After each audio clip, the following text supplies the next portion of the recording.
Hi നമസ്കാരം guys, welcome to my YouTube channel. ഞാനും എൻ്റെ വൈഫും കുഞ്ഞും ഒരു യാത്ര പോകുന്നു. നമ്മളിപ്പോൾ എറണാകുളം റീച്ച് ആവാറായി. നമ്മൾ പോകുന്നത് കാശ്മീരാണ്. ആലുവയിൽ സഹോദരി എനിക്ക് വേണ്ടി വെയിറ്റ് ചെയ്യുക. ഇനി അങ്ങോട്ട് കുഞ്ഞിന് വേണ്ടിയുള്ള ഫുഡൊക്കെ അവിടെ നിന്ന് പ്രിപ്പറേഷൻ ചെയ്താൽ കൊണ്ടുവരുന്നത്.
ഫൈനലി അങ്ങനെ ആലുവ സ്റ്റേഷൻ എത്തി ഗൈസ്.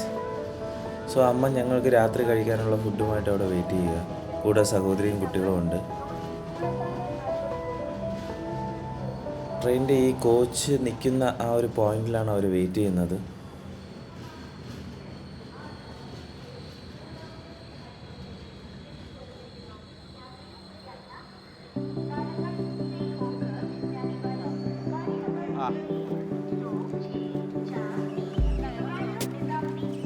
പയ്യ മതി.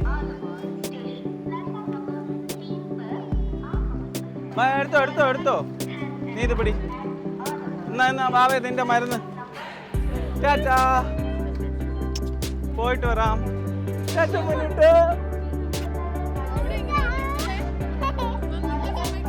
കുറച്ച് അകത്തോട്ട്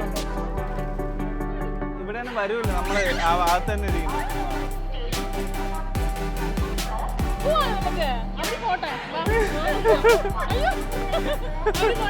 അപ്പൊ പോട്ടാ, നമ്മള് പോട്ടാ. ടാറ്റാ ടാറ്റാ.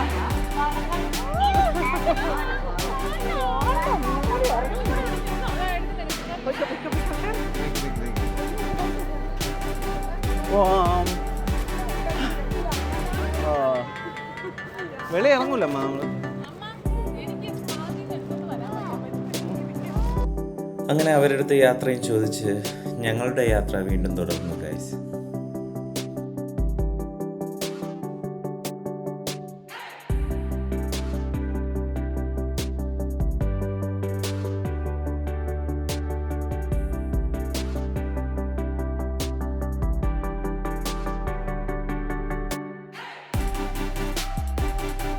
എനിക്ക് ഏറ്റവും ഇഷ്ടമുള്ള ഒരു യാത്രാമാർഗമാണ് ട്രെയിൻ യാത്ര.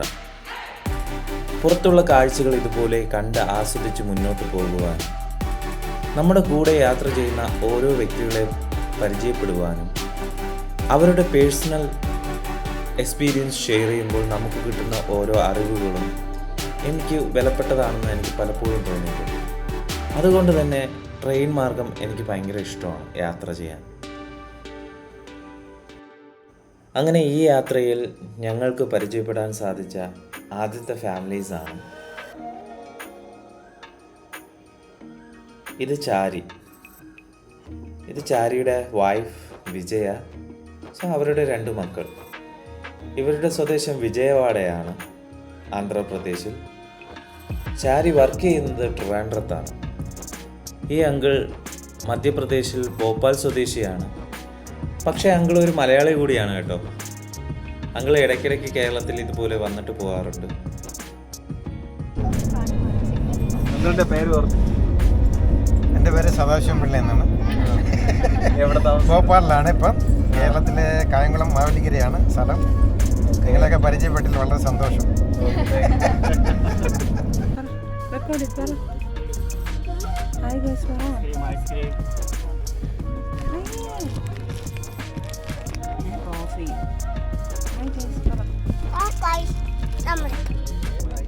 ഇത് കഴിക്കാം. കഴിക്കാം. ചോവ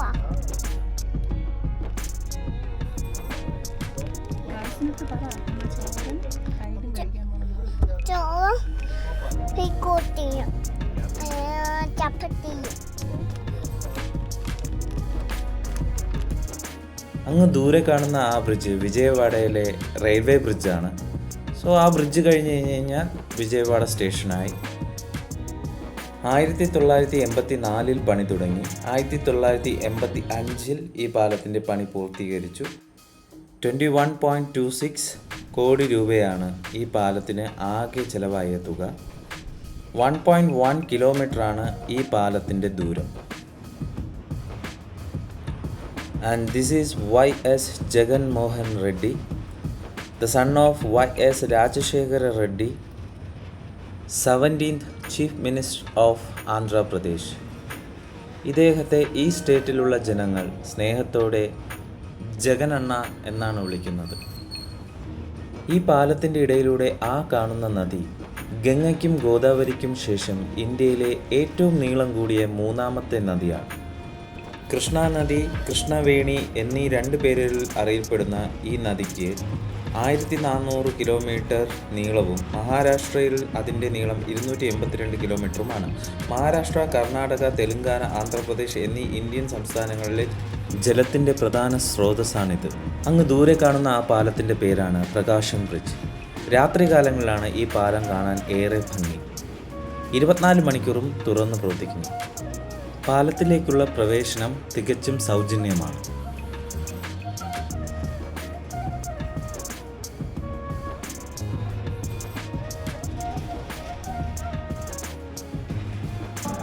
അപ്പോൾ ബ്രദർ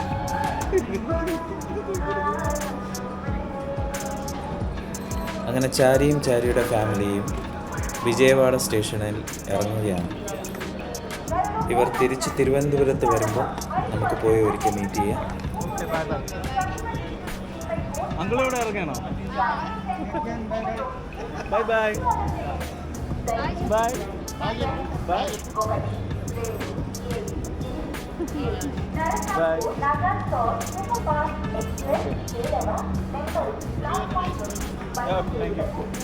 മോളെ ബൈ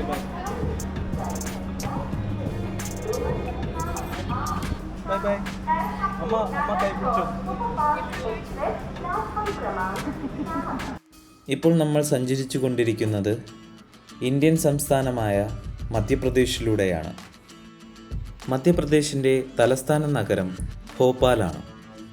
കൃത്രിമമായ തടാകങ്ങളുടെ സാന്നിധ്യം കാരണം ഇത് തടാകങ്ങളുടെ നഗരം എന്നാണ് അറിയപ്പെടുന്നത്. ഇന്ത്യയിലെ ഏറ്റവും ഹരിതാഭമായ നഗരങ്ങളിൽ ഒന്നാണിത്. ഇന്ത്യയിലെ 16ാമത്തെ വലിയ നഗരവും ലോകത്തിലെ 131ാമത് വലിയ നഗരവുമാണ് ഭോപ്പാൽ. ഭോപ്പാൽ സാഹൂർ ജില്ലയുടെ ഭാഗമായിരുന്നു. 1972 ഇത് വിഭജിക്കുകയും ഭോപ്പാൽ എന്ന പുതിയ ജില്ല രൂപീകരിക്കുകയും ചെയ്തു. 1947 ഇന്ത്യക്ക് സ്വാതന്ത്ര്യം ലഭിക്കുന്നതിന് മുമ്പ് വരെ ഇത് ബ്രിട്ടീഷുകാർ ഭരിച്ചിരുന്ന ഒരു നാട്ടുരാജ്യമായിരുന്നു. ഭോപ്പാൽ സ്റ്റേഷനെത്തി. അങ്ങനെ അങ്കിളും ശ്രീകുമാരി ആൻറ്റിയും യാത്ര പറയുകയാണ്. ഇടയ്ക്ക് ഞങ്ങൾ പരിചയപ്പെട്ട ഒരു ആൻറ്റിയാണ് ശ്രീകുമാരി ആൻറ്റി. ഭോപ്പാൽ തന്നെയാണ് സ്വദേശം. അപ്പോൾ അങ്കിളെ ഇരിക്കട്ടെ. ഞാൻ വരാം. തിരിഞ്ഞു നിന്ന് ബൈ ബൈ കാണിക്കുന്നതാണ് ശ്രീകുമാരി ആൻറ്റി. ആൻറ്റിയും ഒരു മലയാളി തന്നെയാണ്, പക്ഷേ ഭോപ്പാലിലാണ് സ്ഥിരതാമസം. അങ്കിളിനെ ഇനി നമ്മൾ കാണുന്നതായിരിക്കും. സോ അങ്കിൾ നാട്ടിൽ വരുമ്പോൾ പോയി മീറ്റ് ചെയ്യാമെന്ന് ഞാൻ പറഞ്ഞായിരുന്നു. സോ അങ്കിൾ നാട്ടിൽ വരുമ്പോൾ നമുക്ക് പോയി മീറ്റ് ചെയ്യാം കേട്ടോ. അങ്ങനെ അവർ പോയി ഗൈസ്.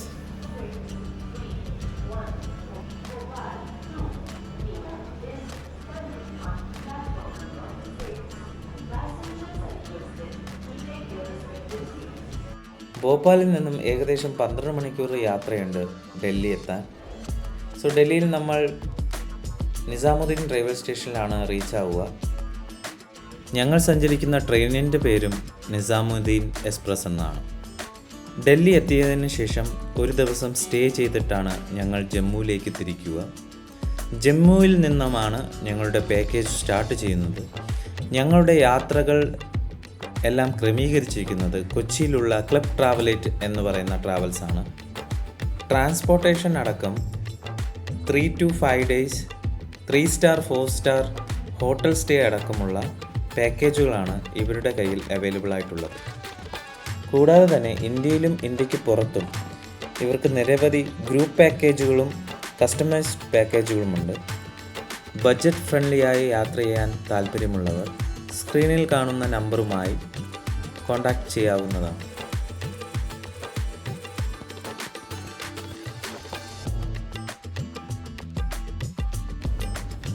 ഹലോ ഗൈസ്, അപ്പോൾ നമ്മൾ ഡൽഹിയിലെത്താൻ ഇനി ഒരു 2 കിലോമീറ്റർ മാത്രമേ ഉള്ളൂ. സോ ഡൽഹിയിൽ ഇന്ന് സ്റ്റേ ചെയ്യും. നാളെ ജമ്മുവിലോട്ട് വൈകിട്ടാകുമ്പോൾ പോകും. അത് ട്രെയിനോ ബസ്സോ ഒന്നും കൺഫേം ആയിട്ടില്ല, ഇനി വേണം അത് ബുക്ക് ചെയ്യാൻ. സോ നമ്മൾ അവിടെ നിന്ന് ഈ ട്രെയിൻ എപ്പോൾ എത്തുമെന്ന് നമുക്കൊരു ഇതുമില്ല, ഫസ്റ്റ് ടൈം പോകുന്നതല്ലേ. സോ എങ്ങാനും ഡിലേ ആയിക്കഴിഞ്ഞാൽ ആ ടിക്കറ്റ് ലാപ്സ് ആവുമെന്ന് വിചാരിച്ചിട്ടാണ് നമ്മൾ ടിക്കറ്റൊന്നും ബുക്ക് ചെയ്യാതിരുന്നത്. ഇനി അവിടെ ഇറങ്ങിയിട്ട് വേണം ടിക്കറ്റിനെ പറ്റിയുള്ള കാര്യങ്ങൾ നോക്കാൻ.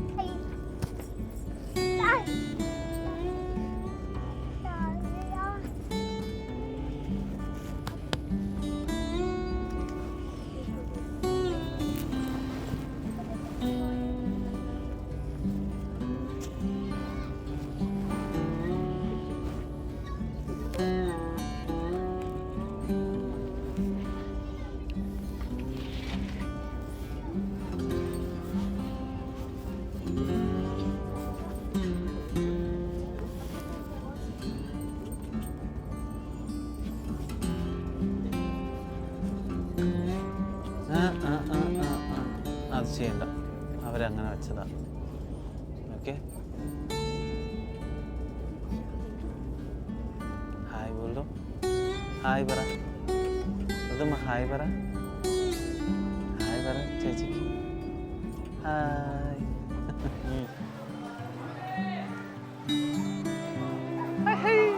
ഋതുമ, അങ്ങനെ നമ്മൾ ഡൽഹി എത്തി. എന്താണ് മക്കളെ, നടക്കണ്ട, ഇത്രയും ആൾക്കാരുണ്ട്, പിടിച്ചോണ്ട് പോകും ആരെങ്കിലും. Someone take you. Don't go. മിണ്ടായിരിക്കേ, കരയില്ലേ, ഇത്രയും ആളുകൾ കണ്ടില്ലേ, ഇതിൻ്റെ ഇടയിൽ കൂടി പോണ്ടേ.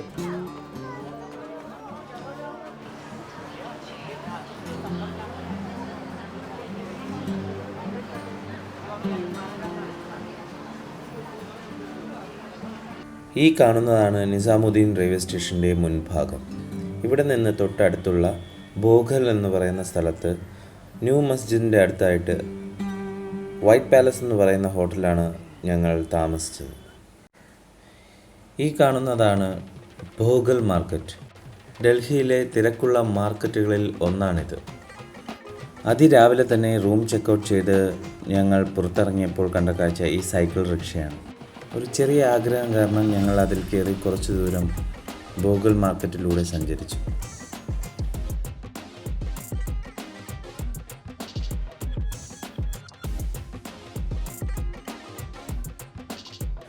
കാശ്മീർ തണുപ്പുള്ള സ്ഥലമായതിനാൽ തണുപ്പുള്ള സമയത്ത് ധരിക്കുവാനുള്ള വിൻ്റർ ജാക്കറ്റും സ്വെറ്ററും ഞങ്ങൾ ഇവിടെ നിന്ന് വാങ്ങാമെന്ന് കരുതി. എന്നാൽ ഡൽഹിയിൽ ഇപ്പോൾ വിൻ്റർ സീസൺ അല്ലാത്തത് കൊണ്ട് ഇവിടുത്തെ കളക്ഷൻ വളരെ കുറവായിരുന്നു. കുറച്ചു പേരെടുത്ത് ചോദിച്ചപ്പോൾ ഗാന്ധി ബസാർ ഒരു നല്ല ഓപ്ഷനായിട്ട് അവർ പറയുകയുണ്ടായി. ബോഗൽ മാർക്കറ്റിൽ നിന്നും ഏകദേശം 12 കിലോമീറ്റർ മാറിയാണ് ഗാന്ധി ബസാർ. ആയതിനാൽ വേറൊരു വാഹനത്തിൽ ഞങ്ങൾ അങ്ങോട്ട് യാത്ര തിരിച്ചു.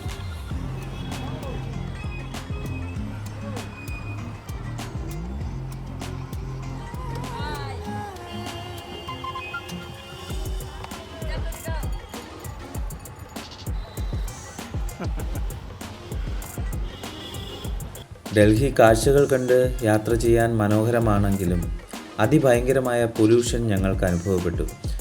കൂടാതെ വ്യക്തിപരമായി എനിക്കിഷ്ടപ്പെടാത്തത് സിഗ്നലുകളിൽ മുഖത്ത് കരി കൊണ്ട് ചായം പൂശി കൊച്ചു കുഞ്ഞുങ്ങൾ ഭിക്ഷ എടുക്കുന്നതാണ്. മാതാപിതാക്കൾ കുഞ്ഞുങ്ങളെ കൊണ്ട് ഇങ്ങനെ ഭിക്ഷ എടുക്കുന്നത് എന്തെന്ന് ഓട്ടോ ഡ്രൈവർ ചേട്ടനോട് ഞാൻ ചോദിച്ചപ്പോൾ അദ്ദേഹം പറഞ്ഞത് ഇങ്ങനെയാണ്. जैसे कोई अपना कलर करवा लिया, दाढ़ी मूछे लगवा लिया, उसके बाद वो कॉमेडी करता है. कॉमेडी करने में सर उनको 10 रुपये 5 रुपये जिसको जैसे पसंद आता है, अच्छा लगता है देखने में, जिसको अच्छा लगने की वजह से सर उसको ये चीज़ दिया जाता है. 5-10 रुपये हाथ में कोई किसी ने दिया, उनका घर परिवार ऐसे चलता है. कॉमेडी ऊपर बनना. इसको लिए गवर्नमेंट कुछ नहीं करता है. गवर्नमेंट सर गवर्नमेंट क्या करेगा? बच्चे अपने आप को सियाना होशियार बन रहे हैं, गवर्नमेंट क्या करेगा? बच्चे अगर उस चीज़ से गवर्नमेंट क्या नहीं कर रखा है. दिल्ली में हर जगह अच्छे अच्छे सरकारी स्कूल बना रखे हैं.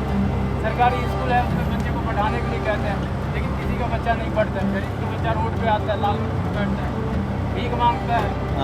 चलो अगला का अपना पेट पाल रहा है. जिसका जो बिजनेस बन गया है वो आदमी सर वो बिजनेस अपना कर रहे हैं, मान कोई बात नहीं. जो पढ़े लिखे हैं वो ऑफिस का जॉब ढूंढता है, जो अपना अपना काम धंधा कोई कंपनी में काम करने वाले हैं, जो कोई गाड़ी घोड़ा चलाने वाले हैं, हिसाब से काम करते हैं. सब अपना अपना बिजनेस. जैसे जो लोग का बिजनेस ये है, नाचना गाना बाबा सब साथ में रहते हैं, वो कॉमेडी करता रहता है.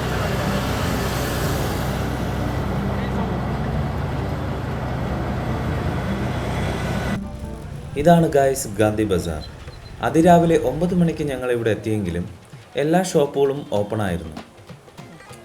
അതിരാവിലെ തന്നെ നല്ല തിരക്കുമുണ്ട്. ഹോൾസെയിൽ വസ്ത്രശേഖരങ്ങളുടെ ഒരു വലിയ കലവറ തന്നെയാണ് ഈ മാർക്കറ്റ്. കുറേ ദൂരം നടന്നു കഴിഞ്ഞപ്പോൾ ഞങ്ങൾക്കൊരു കാര്യം മനസ്സിലായി. എന്തായാലും ഞങ്ങളുടെ ഷോപ്പിംഗ് ഇവിടെ നടക്കത്തില്ലെന്ന്. കാരണം ഇവിടെ ഹോൾസെയിൽ ഷോപ്പ് മാത്രമേ ഉള്ളൂ. ഒരു റീറ്റെയിൽ ഷോപ്പ് പോലും ഇവിടെയില്ല. ആയതിനാൽ ഞങ്ങൾക്ക് ആവശ്യമുള്ള സാധനങ്ങൾ ഇവിടെ ഉണ്ടെങ്കിലും ഞങ്ങൾക്കതൊന്നും പർച്ചേസ് ചെയ്യാൻ പറ്റത്തില്ല. എന്നാലും പ്രതീക്ഷ കൈവിടാതെ ഏതെങ്കിലും റീറ്റെയിൽ ഷോപ്പ് ഉണ്ടോ എന്ന് നോക്കി മുന്നോട്ട് നടന്നു. ഭയങ്കര റഷായിട്ടുള്ള മാർക്കറ്റാണ് കേട്ടോ.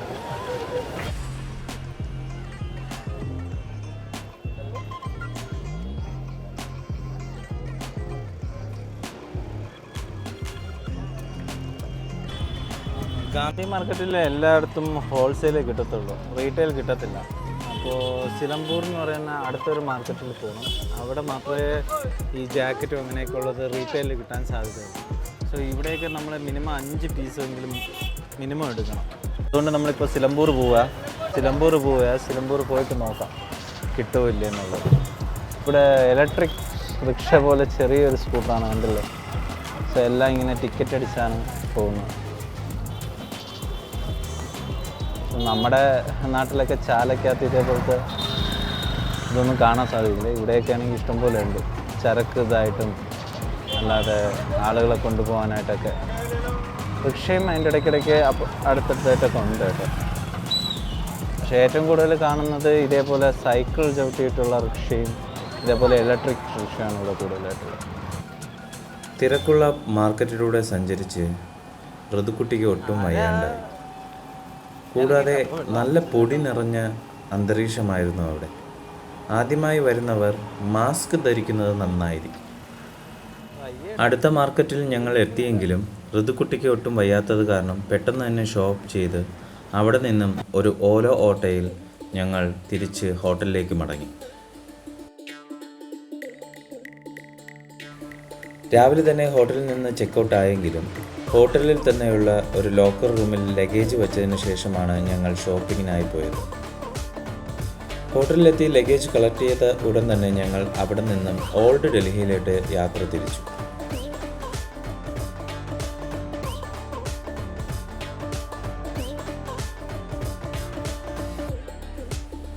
ഓൾഡ് ഡൽഹിയിൽ നിന്നും സ്ലീപ്പർ ബസ്സിലാണ് ഞങ്ങൾ ജമ്മുവിലേക്ക് പോകുന്നത്. ഓൾഡ് ഡൽഹിയിൽ നിന്നും എല്ലാ ദിവസവും 6 മണിയോടെ ബസ് സർവീസുകൾ ജമ്മുവിലേക്കുണ്ട്.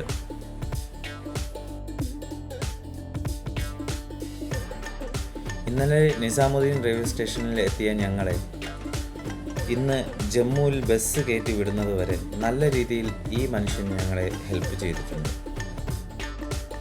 ഇന്നലെ രാത്രി ഹോട്ടൽ ബുക്ക് ചെയ്ത് തന്നതും ഇന്ന് രാവിലെ ഞങ്ങൾ എവിടേക്ക് പോകണമെന്ന് പറഞ്ഞു തന്നതും ഇദ്ദേഹമാണ്. ഓൾഡ് ഡൽഹി പോകും വഴി നിരവധി സ്ഥലങ്ങളെപ്പറ്റിയുള്ള ഇൻഫർമേഷൻ അദ്ദേഹം പറഞ്ഞുകൊണ്ടേയിരുന്നു. പക്ഷേ രാവിലെ മാർക്കറ്റിൽ യാത്ര ചെയ്ത ക്ഷീണം കാരണം എനിക്കൊന്നും ശ്രദ്ധിക്കാൻ കഴിഞ്ഞില്ല. നിങ്ങൾ ഫസ്റ്റ് ടൈം ഡൽഹി വിസിറ്റ് ചെയ്യുകയാണെങ്കിൽ ഇദ്ദേഹത്തെ എന്ത് സഹായത്തിനും നിങ്ങൾക്ക് ബന്ധപ്പെടാവുന്നതാണ്. पहले आपको इंट्रोड्यूस करो. ये वीडियो कोई भी देखेगा उसको आपका नंबर में इसी में मेंशन करेगा. सो दिल्ली आ जाएगा तो भैया को कॉल करो. मेरा नाम हरमीत है, मैं निज़ामुद्दीन स्टेशन में ही रहता हूँ ज़्यादातर. मेरा मोबाइल नंबर है 8800586126. आप कभी भी कांटेक्ट कर सकते हैं, प्री बुकिंग कर सकते हैं. कभी भी आपने आना हो 1-2 दिन पहले इंटीमेट कर दीजिए, गाड़ी आपको कोई सी भी चाहिए मिल जाएगी. Thank you guys. Thank you.